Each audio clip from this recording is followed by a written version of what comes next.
Hola queridos seguidores de Twitter y de Instagram, ¿cómo están? Transmitimos en vivo desde nuestra cuenta Instagram @herediacipriano mientras esperamos la conexión con la emisora. Son exclusiva responsabilidad de sus productores y conductores.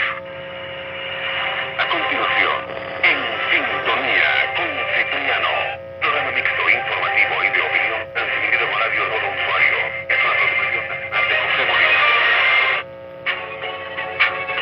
Sintonía 1420 AM presenta En Sintonía con Cipriano, un espacio de opinión, información y debate conducido por el diputado Cipriano Heredia. Muy bien, bueno, buenas tardes queridos radioescuchas, buenas tardes queridos seguidores de Instagram Live, bienvenidos a este su programa En Sintonía con Cipriano.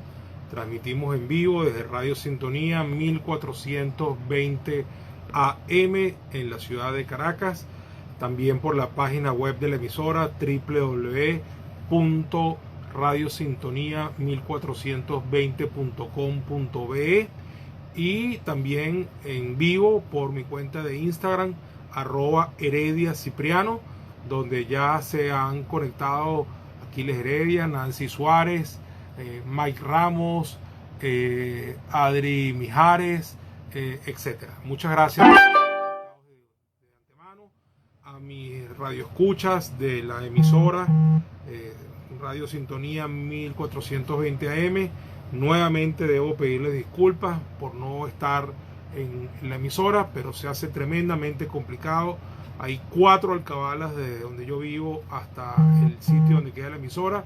Y bueno, estando esta semana en cuarentena radical, pues se me ha hecho nuevamente imposible llegar hasta la emisora.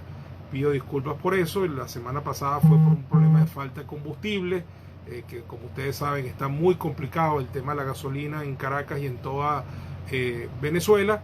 Pero bueno, quería decirles que yo siempre estoy muy pendiente y no es por falta de atención que no leo sus mensajes, sino porque no los visualizo en la pantalla de mi computadora, a pesar de que tengo acceso a la página web de la emisora, pero ahí no sale el chat de la emisora, que era lo que el mecanismo por el cual normalmente nos comunicamos.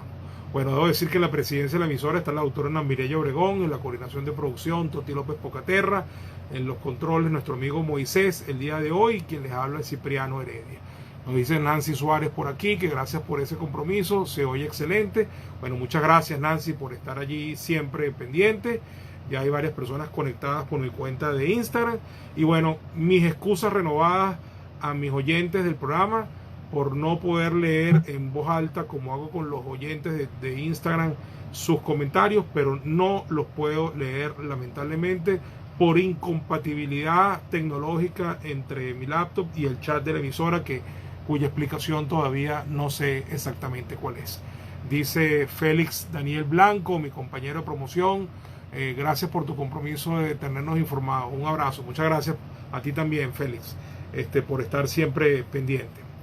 Bueno, queridos radioescuchas, tal y como y seguidores de Instagram, tal y como lo anunciamos en el flyer de la promoción del programa, hoy le vamos a dedicar este programa a 2-3 temas fundamentales, y el más importante de ellos no puede ser de otra manera, es lo que tiene que ver con el informe de la Misión Internacional Independiente de Investigación sobre la República Bolivariana de Venezuela del Consejo de Derechos Humanos de la Organización de Naciones Unidas, de la ONU. Este informe fue elaborado durante los últimos meses y fue presentado ayer a la opinión pública, y bueno, ha traído todo tipo de reacciones y comentarios, porque va mucho más allá de lo que habían ido los otros informes presentados por la alta comisionada Michelle Bachelet. Esto es un informe que, como lo dice su propio nombre, es de una misión internacional independiente que, si bien responde al Consejo de Derechos Humanos de la ONU, no es un informe directamente de la alta comisionada. Por supuesto, este informe viene a complementar muchas cosas que ya se habían dicho, viene a complementar algunas de las cosas que ya habían sido establecidas en los informes Bachelet previos, pero este es mucho más contundente, va mucho más allá de donde habían ido los informes de Bachelet, introduce algunas cosas nuevas. Los informes de Michelle Bachelet habían hablado en general de violaciones de los derechos humanos en Venezuela, se había enfocado mucho en el tema de los presos políticos. Este informe tiene varias diferencias, califica los delitos que se cometen como delitos de lesa humanidad. Eso es un avance enorme en la calificación criminal de lo que está ocurriendo en Venezuela, de las acciones del régimen y sus altos jerarcas, así como los jefes policiales y militares. Saludos a Armonía 110 y a Peggy Paiva, que se unen a la transmisión por Instagram. Entonces el primer cambio es que califica los crímenes, el primer avance, y los caracteriza directamente, los tipifica como de lesa humanidad. En segundo lugar, responsabiliza a jerarcas del régimen con su nombre y apellido. En el caso de dos de ellos, el jefe de la usurpación y el jefe de la pretendida ANC, están nombrados directamente con nombre y apellido. También se responsabiliza a los ministros de Defensa y del Interior y Justicia de los años 2014 para acá. En el caso de Defensa ha sido una sola persona, en el caso del Interior y Justicia han sido varios, y también se responsabiliza directamente a los jefes de la policía y se nombran a 45 jefes policiales y militares directamente. También amplía el marco más allá del tema, como dije ya, de los presos políticos, que había sido el foco de los informes de Michelle Bachelet, sin dejar de haber mencionado a la ciudadanía, pero pone especial énfasis en cómo el ciudadano común también sufre, es víctima de delitos de lesa humanidad, con todo este asunto de la actuación de las policías, las ejecuciones extrajudiciales, los malos tratos, las torturas, las desapariciones forzadas, las operaciones como las llamadas OLP, etcétera. Así que hay un espectro mayor para el caso de los ciudadanos comunes, no se limita solamente el tema de los políticos. Y por último, pues muy importante, que además el nivel de detalle que tiene, son más de 422 páginas, lo cual es bastante significativo en la investigación que se hizo. También plantea la competencia que la Corte Penal Internacional tiene para esto. Por supuesto, hay que decir que la Corte Penal Internacional no depende de la ONU, ni viceversa, pero este insumo es sumamente importante para que se materialice una causa penal en esta Corte Internacional, ya que todas las acusaciones, las acciones que se han intentado de manera previa no han pasado de la fase preliminar, como no ha pasado la última acusación que fue introducida hace ya un poco más de un año por 6 países del continente americano y que no ha logrado pasar la fase preliminar. Entre otras cosas porque la fiscal de la Corte, la señora de Sousa, pues es de izquierda, se siente de alguna manera comprometida con este régimen, tiene vínculos personales con algunos de los jerarcas, pero ya con este peso encima de un informe tan lapidario como este de la Comisión de la Misión Internacional Independiente adscrita al Consejo de Derechos Humanos, pues creo que va a ser muy difícil que no haya ya una acción que vaya más allá de la fase preliminar y empiece como tal una investigación formal, y eso lleve como consecuencia a una acción penal directamente contra los jerarcas del régimen. Por cierto, que para las Naciones Unidas son gobierno y están en ejercicio del poder. Para nosotros son la usurpación y detentan de facto el poder. Así que este informe tiene además como precedente importante que actúa directamente contra lo que la ONU reconoce como es un mandatario en ejercicio con todo su gobierno, aunque no sea el caso nuestro. Nosotros no lo reconocemos como tal, consideramos que esto es una usurpación, un gobierno ilegítimo, un régimen de usurpación, pero es todavía más importante que la ONU se haya atrevido a dar este informe en contra de un régimen encabezado por alguien que ellos reconocen todavía a nivel de ese Consejo de Derechos Humanos. De hecho, Venezuela tiene una silla en ese consejo, ya voy a referirme a eso. Reconocen todavía a este régimen como el gobierno legítimo de Venezuela respecto a cuanto a las Naciones Unidas se refiere, porque ya sabemos que la posición de la Unión Europea y de la OEA es distinta en ese sentido, porque ellos reconocen, 60 países reconocen a Juan Guaidó y a la Asamblea Nacional como poderes legítimos de Venezuela. Ahora bien, hay un resumen, como les dije, el informe tiene 422 páginas, es muy contundente, yo no me he podido leer el informe completo, he apelado a dos resúmenes, uno de 21 páginas que está bastante bien y uno que tiene 9, evidentemente hacer un resumen en 9 páginas de 422 es un esfuerzo enorme. El informe se consigue tanto en inglés como en español y bueno, yo quiero solamente leerle algunos párrafos que me parecen muy importantes, describirles la estructura del documento y sobre todo llegar a la parte final, que es donde se establecen las responsabilidades y se hacen las recomendaciones y a mí me parece porque son muy importantes y lapidarias. Así que dice el resumen, este es el resumen: informe de la Misión Internacional Independiente de Investigación sobre la República Bolivariana de Venezuela, y dice lo siguiente, para que te lo tengan en cuenta. Solamente voy a tomar algunos extractos que ya escogí para poder avanzar rápidamente y poder analizar otras cosas que se han dicho con respecto a eso, e incluso otros temas paralelos que he escogido para el día de hoy. Dice el resumen: el presente informe, presentado al Consejo de Derechos Humanos de conformidad con la resolución 4225 del Consejo del 27 de septiembre de 2019, contiene las conclusiones de la Misión Internacional Independiente de Investigación sobre la República Bolivariana de Venezuela.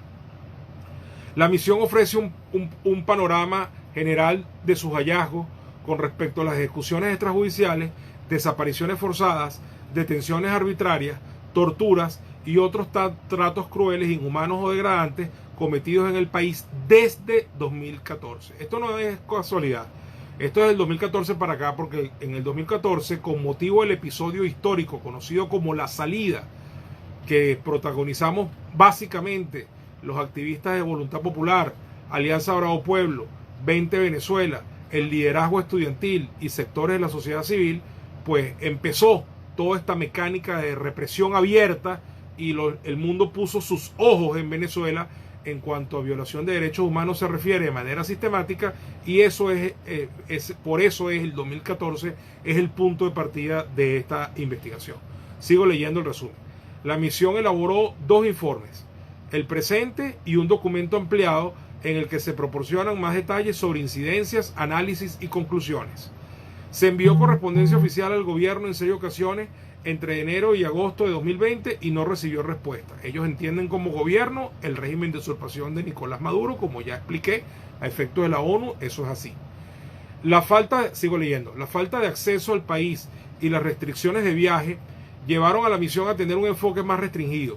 No obstante, se identificaron patrones e incidentes acerca de violaciones del derecho internacional de los derechos humanos, junto con crímenes de derecho penal nacional e internacional. Sigo leyendo. La misión recolectó datos a través de entrevistas con víctimas, familiares, abogados y testigos con conocimiento directo de los hechos, entrevistas con exfuncionarios gubernamentales, policiales, de inteligencia y militares y otras personas con conocimiento directo de casos e instituciones específicas, entrevistas con miembros actuales y anteriores del Poder Judicial, entrevistas con miembros de las fuerzas de seguridad activos, información digital certificada. Esto lo digo así duro porque ya el canciller de la usurpación salió a descalificar este informe llamándolo de informe fantasma. Cuando les conviene, la ONU no es fantasma, ni Michelle Bachelet es fantasma, ni la Comisión de Derechos Humanos donde tienen una silla fantasma. Pero si sale un informe de esa misma comisión y de esa misma ONU criticándolos y diciendo la verdad de lo que pasa en Venezuela, entonces sí es fantasma. ¿Ok? Dice entonces, información digital certificada, entre paréntesis, videos, imágenes de satélite, fotos, contenido de redes sociales, declaraciones de representantes gubernamentales a disposición del público y revisión de las leyes políticas y directivas venezolanas. Y ahora empieza a dar una serie ahora empieza a estructurarse el informe y viene con una parte interesante. Esto que le acabo de leer fue como una suerte de preámbulo de presentación, y la primera parte es los factores estructurales que contribuyen a estas infracciones que constituyen delitos de lesa humanidad. Dice el resumen: Las violaciones documentadas de este informe ocurrieron en medio de un colapso gradual de las instituciones democráticas y del Estado de Derecho en Venezuela desde 2014, como todos lo sabemos y lo sufrimos los venezolanos. Segundo, Venezuela continúa sufriendo hiperinflación, severa escasez de alimentos y medicinas y una grave crisis humanitaria agravada por el COVID-19. Esta situación ha obligado a más de 5 millones de venezolanos, aproximadamente una sexta parte de la población, a abandonar el país hasta este año 2020. Ya veremos cuando termine el 2020 cuál es la cifra exacta. La Asamblea Nacional, el Poder Legislativo del Estado, se ha visto obstaculizada continuamente. En septiembre de 2016, el Tribunal Supremo sostuvo que toda la legislación de la Asamblea Nacional era nula y sin valor. Y de hecho han anulado más de 60 leyes, han enjuiciado a más de 32 parlamentarios y han asaltado 2 veces la Asamblea y han generado todo tipo de hostigamiento y presión sobre los mismos. Este ya es un comentario mío, ¿no? Sigo. Punto 5. Desde la designación de los jueces del TSJ en 2015, las decisiones del tribunal se han alineado con el Ejecutivo. En marzo de 2017, el Tribunal Supremo asumió funciones legislativas, levantó la inmunidad parlamentaria de todos los diputados de la oposición, decisiones que posteriormente revocó parcialmente tras la protesta pública. Ustedes se recordarán, esas 2 sentencias fueron las que nos hicieron volver a la calle el 1 de abril del 2017 y permanecer en ellas hasta julio de ese año. Sigo leyendo. Desde la designación de los jueces del TSJ en 2015, la decisión del tribunal, esto ya lo leí, perdón, desde 2014, el gobierno ha implementado al menos 27 cambios en el marco de seguridad, adoptando leyes, planes y políticas a través de órdenes ejecutivas o planes ad hoc que eluden el proceso legislativo. Muchos de ellos aumentaron la participación militar en tareas de seguridad ciudadana y permitieron o alentaron a las fuerzas de seguridad del Estado a coordinarse con ciudadanos privados para mantener el orden público. Ponen ciudadanos privados entre comillas y es una manera excesivamente elegante, eufemística de decir los colectivos, porque esos ciudadanos privados no son otra cosa que paramilitares, colectivos armados por el régimen para cumplir funciones de hostigamiento político en las calles. Dice el informe, ahora viene la parte de los hallazgos. Represión política dirigida. En 2014 el movimiento de oposición venezolano intensificó sus esfuerzos para cambiar de gobierno. Ante amenazas de desestabilización, el aparato estatal venezolano respondió con tácticas y medidas represivas.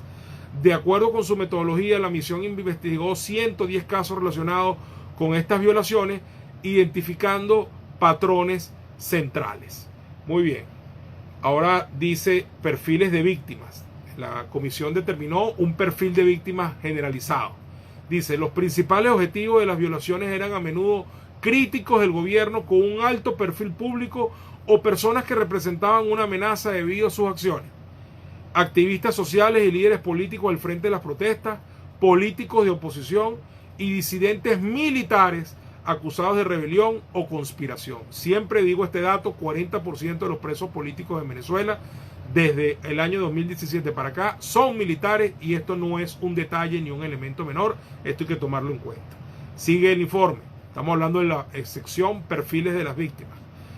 Las agencias de inteligencia también se centraron en otros perfiles que consideraban que desafiaban las narrativas oficiales, incluidos funcionarios públicos, jueces, fiscales, abogados defensores, defensores de los derechos humanos, periodistas, blogueros y usuarios de las redes sociales seleccionados. Como sabemos, aquí ha ido gente presa hasta por un tuit, que no es precisamente el más escandaloso de los tuits que uno podría leer.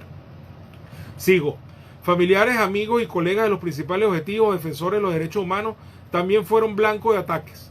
Las preguntas que hicieron las autoridades a estas personas parecían sugerir que fueron detenidas para extraer información o ejercer presión sobre los principales objetivos. Sigue el resumen del informe. Desde el 1 de enero de 2014 hasta el 15 de julio de 2020, la ONG Foro Penal registró 3.479 casos de detenciones por motivos políticos, de los cuales 902, 26%, fueron detenciones selectivas y el resto en el contexto de las protestas. Y así sigue hasta que hay una parte de las infracciones Dice, los servicios de inteligencia del Estado han jugado un papel integral en los patrones de violaciones cometidas. Las agencias de inteligencia identificaron objetivos, llevaron a cabo arrestos, detenciones e interrogatorios y torturaron o trataron inhumanamente a los detenidos.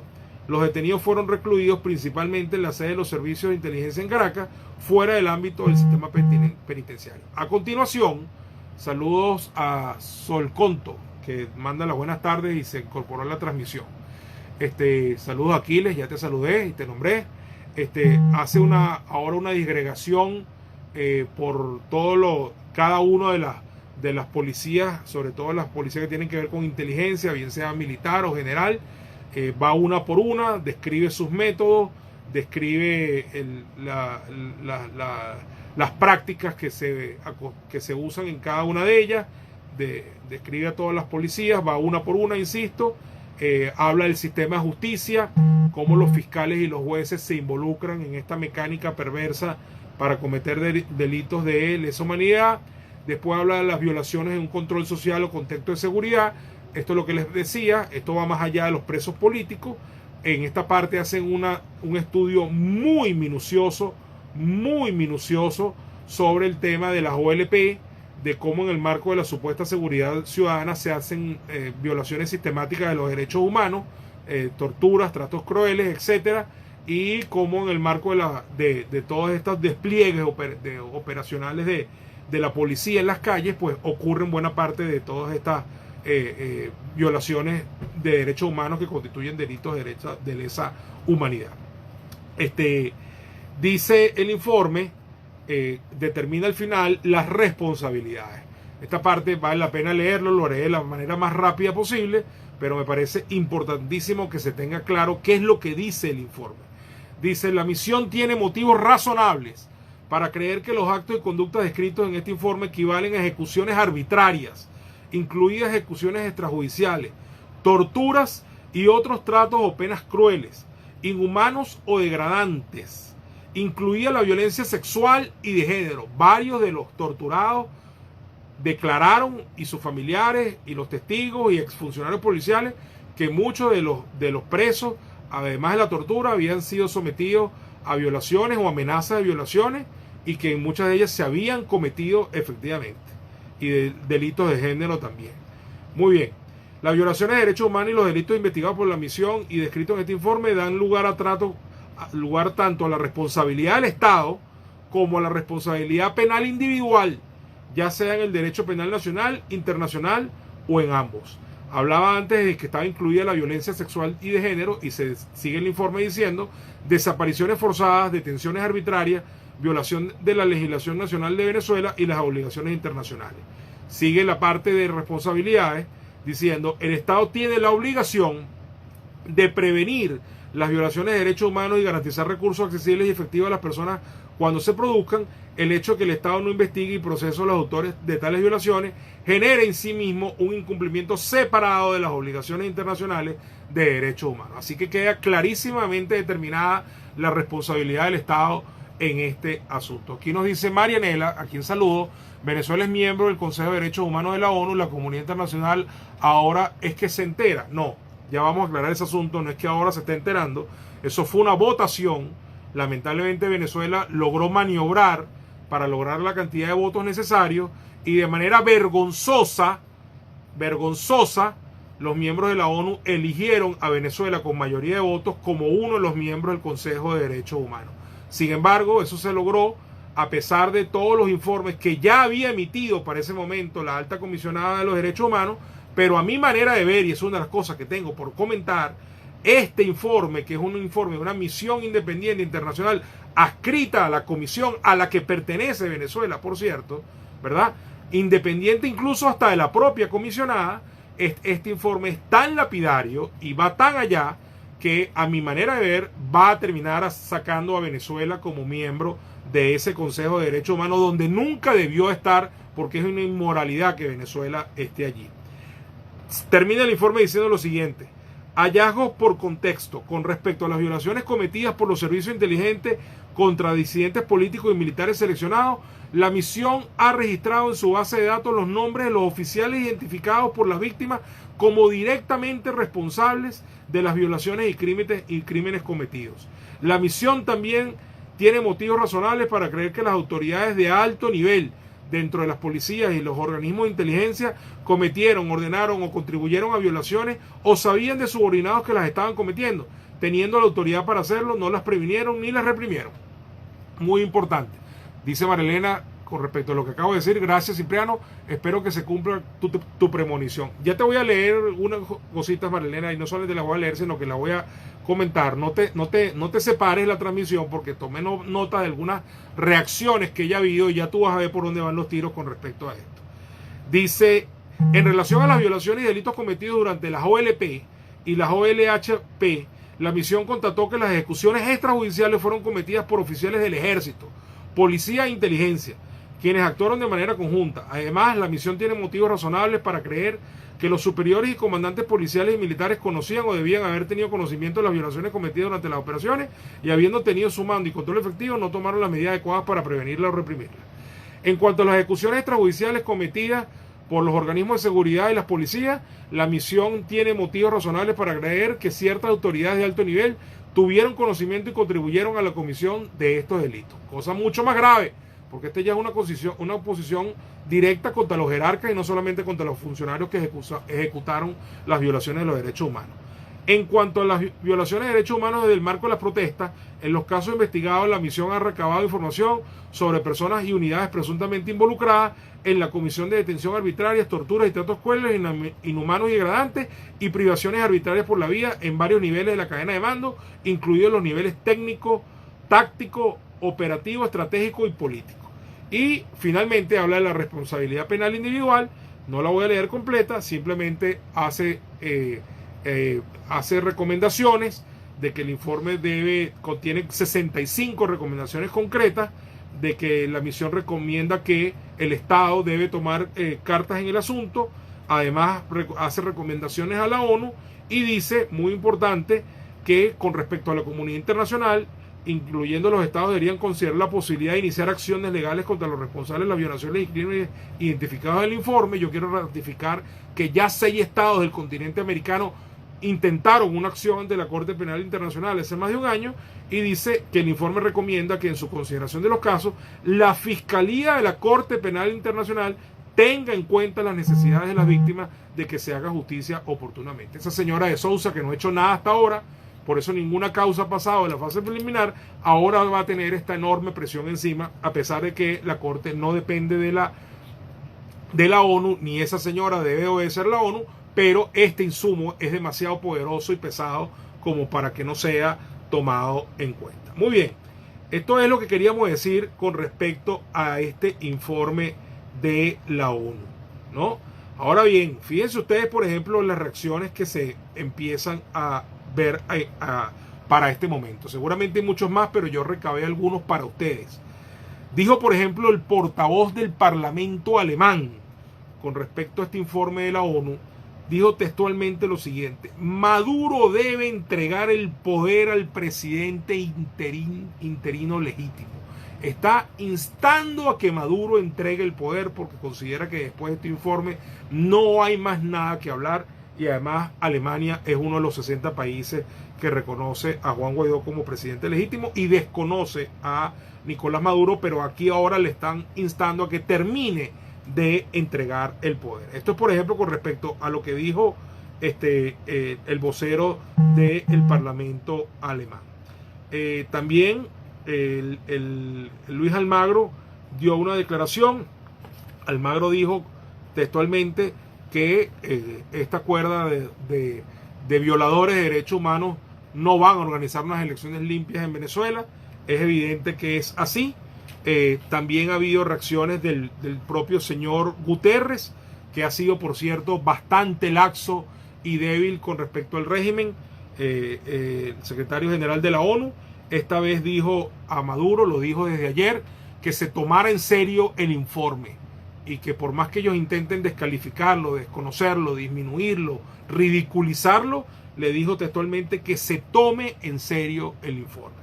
Otras reacciones: tienen que ver, por ejemplo, con, empiezan a sonar voces, la de Almagro, algunos voceros de la OEA, además de Almagro, el senador Rubio de los Estados Unidos, etcétera, que empiezan a solicitar, y esto va directamente contigo, con lo que dijiste, Marianela, empiezan a solicitarnos, porque es una vergüenza que Venezuela esté allí, empiezan a solicitar que Venezuela sea retirada, removida del Consejo de Derechos Humanos de la ONU, insisto, donde nunca debió estar.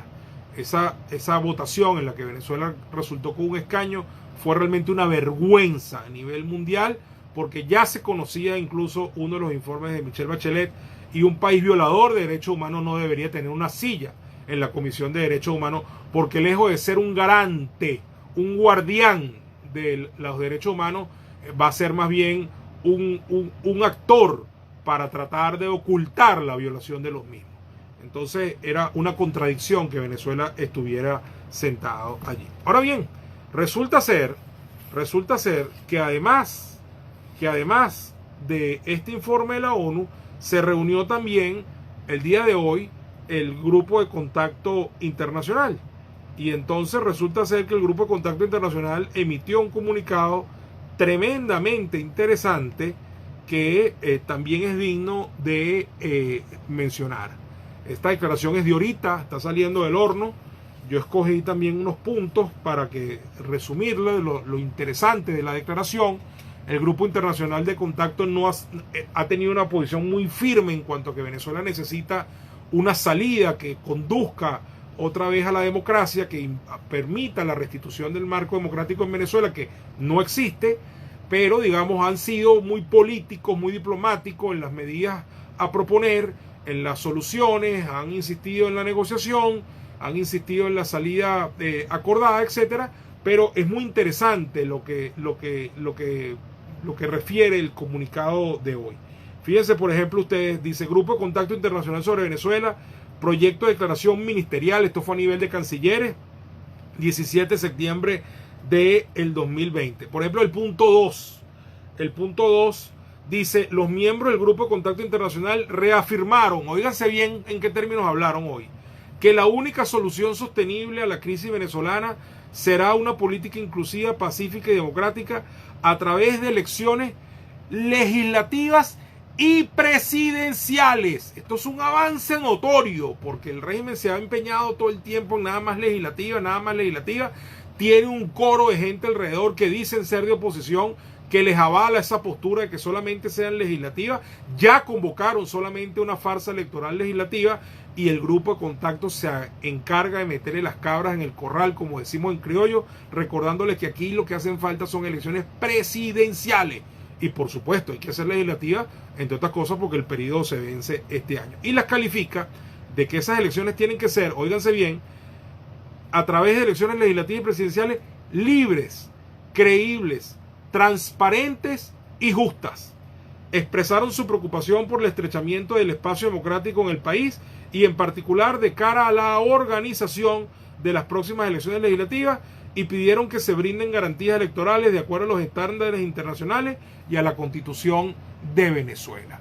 Esto es importantísimo viniendo del Grupo Internacional de Contacto, que siempre ha buscado una salida, pero que había sido relativamente suave con respecto a Maduro. Siempre privilegian la negociación, los acuerdos políticos, etcétera.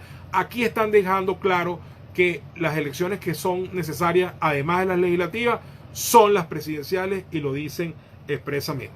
En el punto 3 dice, los miembros del Grupo de Contacto Internacional concluyeron que por el momento no se cumplen las condiciones para un proceso electoral transparente, inclusive, libre y justo.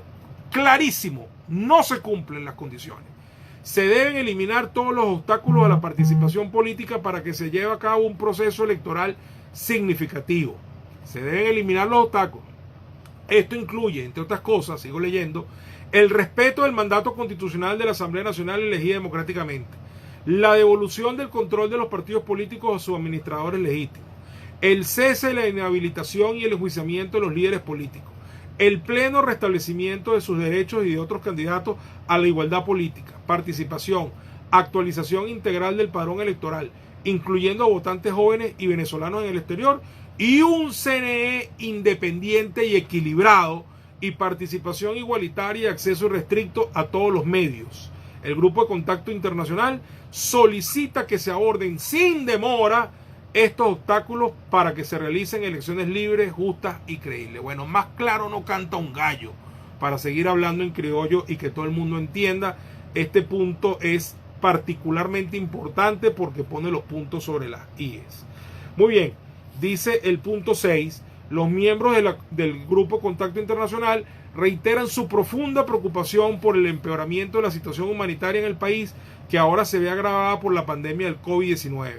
Si bien reconoció la reciente expansión del espacio humanitario dentro del país, incluida la autorización para el puente de ayuda humanitaria de la Unión Europea en agosto, el Grupo de Contacto reiteró su pedido de acceso pleno, sin trabas, tanto para el personal humanitario como para los bienes, para proporcionar el acceso que se necesita con urgencia, medicinas, alimentos, gasolina y servicios básicos de salud. También importantísimo, porque el régimen se ha convertido en el principal obstáculo para que esta ayuda ingrese al país. Y por último, el punto 7 dice: los miembros del Grupo de Contacto expresaron su apoyo a la labor del Alto Comisionado de las Naciones Unidas para los Derechos Humanos, que en este caso es la ALTA, y de la Misión Internacional Independiente, el informe que les acabo de leer hoy, de investigación, y pidieron su acceso sin restricciones a los sitios del país para llevar a cabo sus mandatos. Los miembros del Grupo de Contacto expresaron su profunda preocupación por las violaciones de los derechos humanos, como se actualizó en informes recientes de la ONU y de la comisionada Bachelet y la misión de investigación de la ONU. El Grupo de Contacto Internacional está dispuesto a ayudar a la alta comisionada para los derechos humanos en sus esfuerzos por garantizar la promoción y protección de los derechos humanos y las libertades fundamentales en Venezuela. El pleno respeto de los derechos políticos del país requiere el retorno de Venezuela a la democracia y el Estado de Derecho. Vuelvo a leer esta frase: el pleno respeto de los derechos políticos del país requiere el retorno de Venezuela a la democracia y el Estado de Derecho. Es decir, estos reconocen que estamos fuera de la democracia y el Estado de Derecho y claman, exigen el retorno del país a ambas cosas. Yo creo que esto es un gran avance, sobre todo por el tono que había tenido anteriormente declaraciones que precedían este texto del Grupo Internacional de Contacto. Siempre han estado a favor de una solución pacífica en Venezuela. Para eso se constituyeron. Siempre han hablado de la restitución de la democracia. Siempre han hablado de una solución, pero poniendo el énfasis en negociaciones, en salidas políticas, diplomáticas. Hoy en día reiteran eso, pero son mucho más claros con la descripción del problema, el reconocimiento de la ausencia de democracia y Estado de Derecho en Venezuela, y además la denuncia de que se está violando por completo todo lo que habría que hacer para que haya unas elecciones libres, justas y verificables y transparentes en Venezuela, y dicen en dos platos que las que están convocadas para el 6 de diciembre no tienen condiciones ni garantías mínimas que habría que tener para que puedan ser reconocidas como tales. Así que a mí me parece que esto es un gran avance en general, se lo digo con el corazón. Así que creo que tanto el informe de ayer de la ONU como esta declaración de hoy del Grupo Internacional de Contacto son muy importantes para lo que nos estamos trazando en Venezuela como meta, que es lograr el cambio político y tener como puerto de llegada unas elecciones libres, justas y verificables. Para eso se está creando una ruta alternativa. Ya se hizo público el pacto unitario, ya 37 organizaciones ratificaron que no vamos a avalar la farsa del 6 de diciembre que el régimen se empeña en hacer contra viento y marea, a pesar de que sigue aumentando la tasa de contagio del COVID, a pesar de que se sigue profundizando la crisis económica y social, a pesar de que arrecia la escasez de gasolina y de alimentos, pero ellos se empeñan en su farsa y nosotros tenemos una posición muy clara de esa, pero sin quedarnos en la mera abstención, sino que se está definiendo una ruta alternativa que incluye también un evento de participación ciudadana masivo, cuyas características y propiedades concretas están en plena discusión en este momento a nivel de la dirigencia política y los sectores que representan a la sociedad civil organizada. Muy bien, por razones de tiempo paso a los otros dos puntos. Yo quería hablarles del tema de las protestas en Venezuela. Dice Nancy aquí en un comentario: la justicia llega tarde pero llega. Creo que este informe puede contribuir a la suspensión de la farsa del 6 de diciembre. Sí, es posible, Nancy, pero fíjate, aquí hay una cosa importante en lo que acabo de leer y me parece que es la sustancia del asunto. Seguramente si llega a ser pospuesta la farsa del 6 de diciembre, porque eso no se puede llamar elecciones, si llega a ser pospuesta para un X momento del año que viene, ¿verdad? Algunos lo van a celebrar como un gran triunfo. Y la verdad es que todos aquí sabemos, y ustedes, queridos oyentes, que seguramente van a estar de acuerdo con esto, que obviamente no hay condiciones para celebrar ningún proceso. Pero no basta con que se posponga la fecha. Eso algunos lo van a reclamar como un gran triunfo, un gran éxito, como un logro de sus presiones. Pero ese no es el punto. El punto son las condiciones. El punto es esto que dice la declaración del Grupo de Contacto. Tiene que haber un árbitro imparcial. Tiene que haber condiciones mínimas. Tiene que depurarse el registro electoral. Tiene que devolverse los partidos políticos a sus autoridades legítimas. Tiene que permitirse el voto de los venezolanos en el exterior. Tiene que haber garantías. Tiene que haber observación internacional. Tiene que haber una serie de condiciones que no están. Entonces no basta con que se posponga la fecha para el 31 de marzo o para el 30 de junio, sino que lo importante son las condiciones. Y ya la Unión Europea lo ha dicho y lo han dicho muchos otros. Estamos dispuestos a ir de observadores, pero a unas elecciones de verdad, no una farsa. O sea que el problema no es nada más un problema del tiempo o de los tiempos, es un problema de las condiciones y no podemos perder el foco en eso. Marianela dice, evento de participación masiva ahora es muy improbable, me parece. Bueno, claro, Marianela, las condiciones materiales son muy difíciles. Yo considero que evidentemente esta fecha tenía que haber sido revisada hace mucho tiempo, dadas las condiciones en las que está Venezuela, además en pleno ascenso de la curva. Pero tú te podrás imaginar que si el régimen insiste en hacer esa farsa el 6 de diciembre, no nos podemos quedar cruzados de brazos esperando nada más que ocurra la farsa sin nosotros hacer algo. Se tomarán todas las previsiones necesarias para que ese evento de participación masiva alternativa de consulta al pueblo sea lo más seguro posible. Incluso podría ser algo mixto que combine la participación presencial con la participación virtual, vía electrónica, etcétera, como se está haciendo ahorita, por ejemplo, el pago de los héroes de la salud a través de un sistema electrónico muy seguro. Todo eso podría ser que permita la verdadera y plena identificación de las personas, la seguridad de que es la persona que está diciendo que participen los que están en el exterior, etcétera.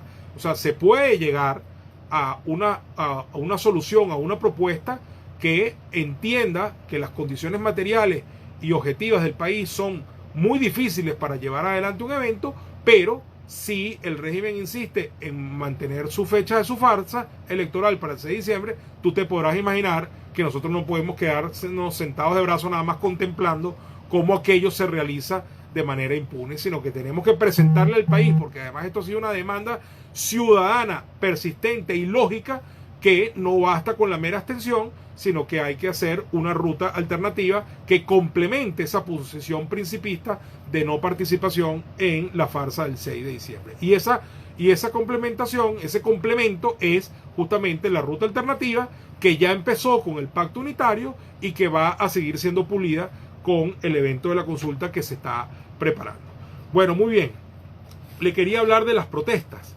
Resulta ser que ya yo les había comentado hace algunas semanas ya, que había habido el primer semestre del año, según el Observatorio Venezolano de Conflictividad Social, un total de 4.414 protestas. Eso es bastante, ¿no?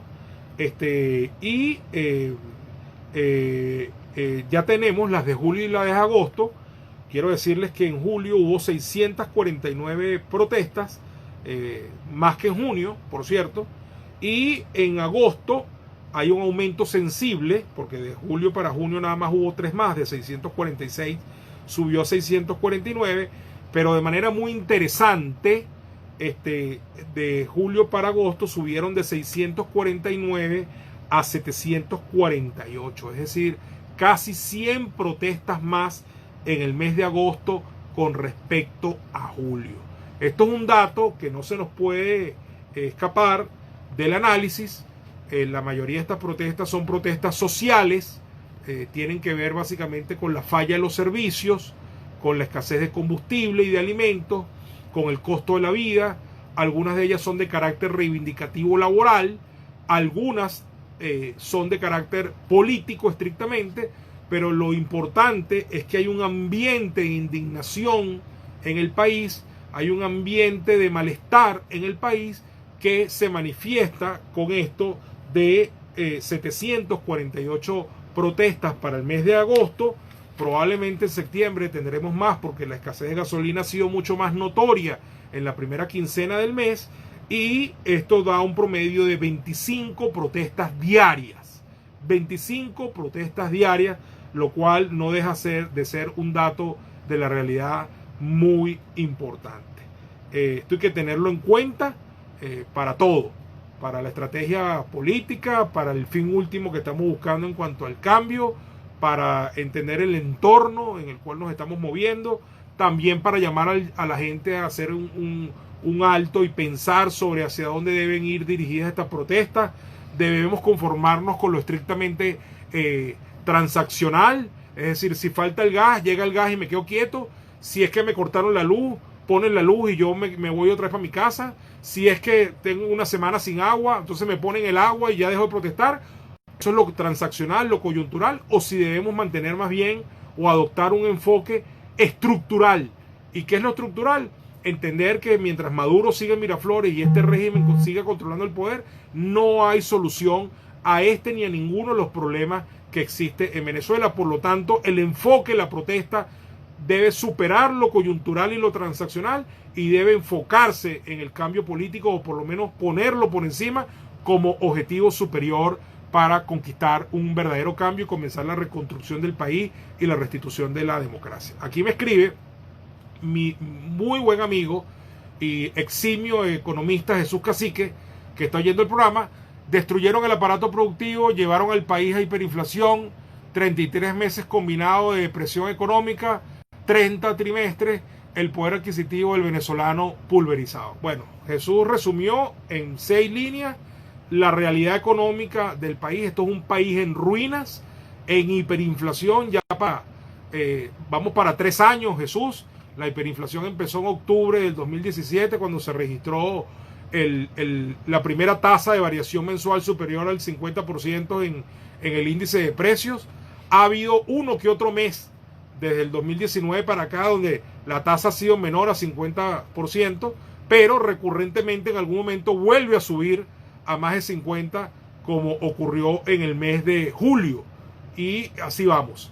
Y según entiendo, tú me corriges, Jesús, para declarar o pensar que hemos salido del proceso hiperinflacionario, deben transcurrir por lo menos 6 meses seguidos sin que se registre una tasa del 50% de variación mensual, y eso no ha ocurrido en los últimos 6 años, en los últimos 3 años. Por supuesto, el nivel de hiperinflación de ahorita no se compara con el de el 2018, que fue horrible.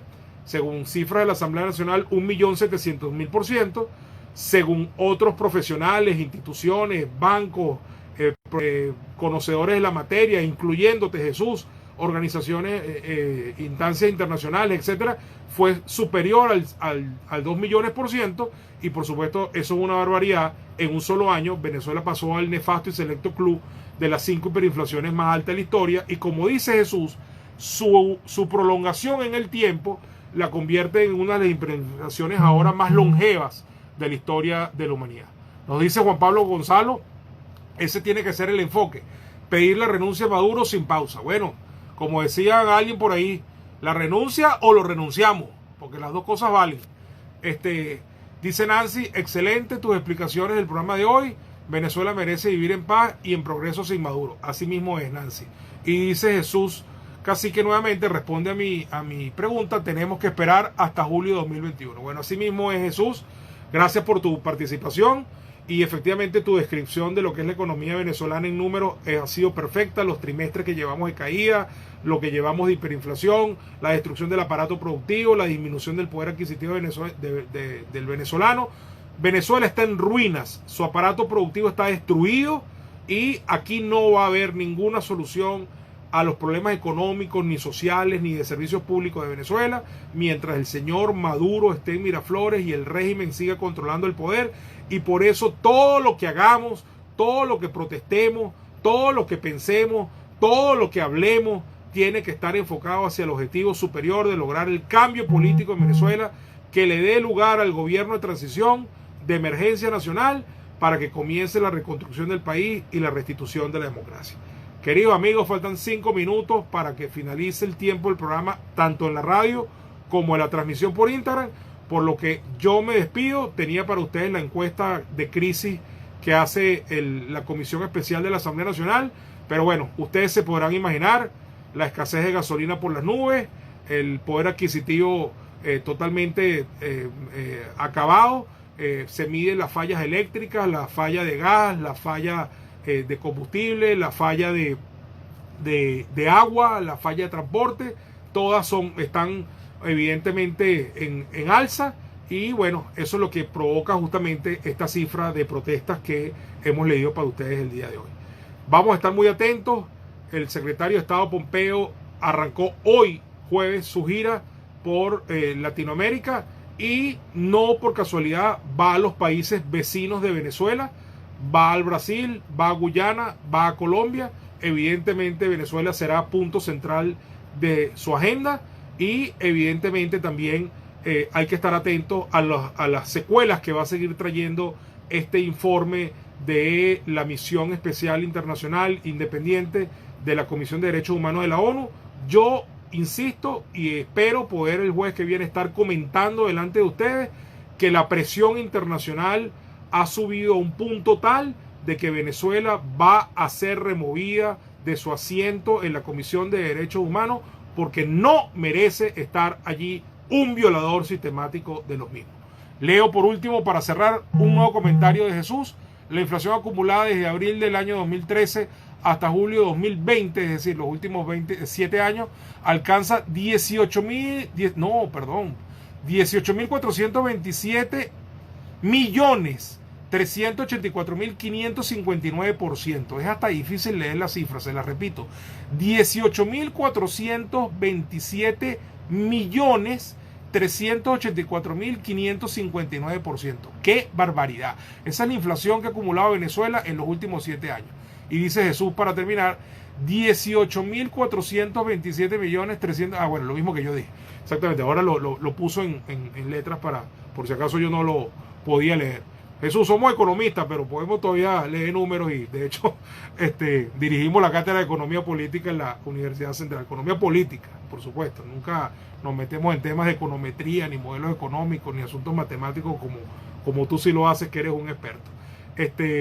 Bueno, dice Juan Pablo González, y pedir la intervención, por supuesto. Claro, la parte militar de eso, Juan Pablo, los mismos Estados Unidos se han encargado de decir sus voceros hasta dónde están dispuestos a llegar y hasta dónde no.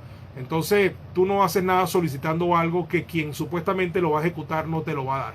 Entonces yo creo que hay que entender bien qué es lo que se puede solicitar, hacia dónde debe estar enfocado la presión internacional, y por supuesto exigir que se cumpla con la responsabilidad de proteger, exigir que se cumpla con lo que es la parte humanitaria, pero hay que tener cuidado con la parte militar.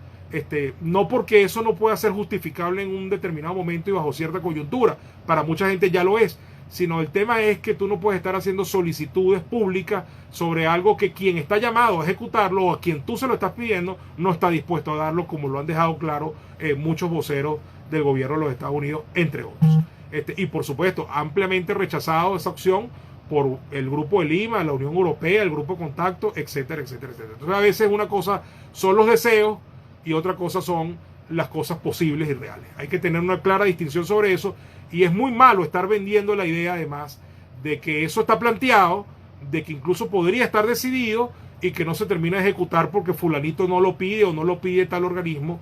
Eso no se negocia de esa manera, no se ventila de esa manera, no se tramita de esa manera, y si no se ha hecho no es por desidia, sino porque simplemente a lo mejor no está dentro del marco real de las posibilidades. Bueno, ahora sí tengo que colgar antes que esto se finalice solo, porque si no se pierde esta grabación.